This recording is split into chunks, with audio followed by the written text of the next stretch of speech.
Listen as FBI Director weighs in. Weaponization and total disinformation combining forces, right?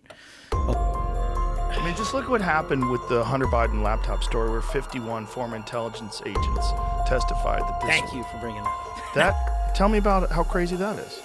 So you want to talk about the ultimate weaponization and total disinformation combining forces, right?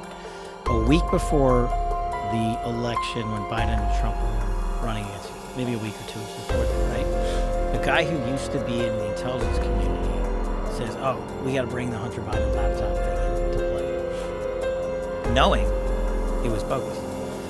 And they come out and they basically say, the FBI, even though knew that Hunter Biden's laptop was a righteous piece of investigatory material and were examining it, and at the time knew that they were going to work up criminal leads on it, sat silent.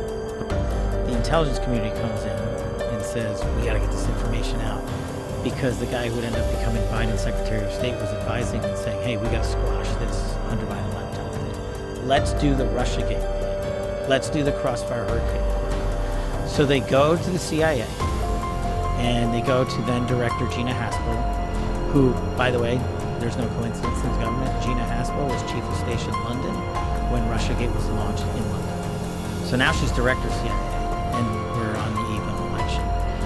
And there's this thing called a pre-publication process. So like when I had to put my book out as a government server, whatever you call it, it has to go in, and everybody's got to read it, and they got to chop it, and whatever. It takes forever, even if it's a 2-page document.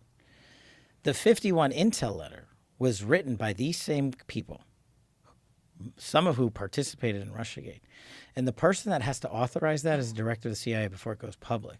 Do you know how long she took to authorize the release of the letter? Knowing the information in the letter was false, knowing the laptop with Hunter Biden's information on it was true and accurate and being investigated by the Federal Bureau of Investigation for criminal purposes. 8 hours. 8 hours.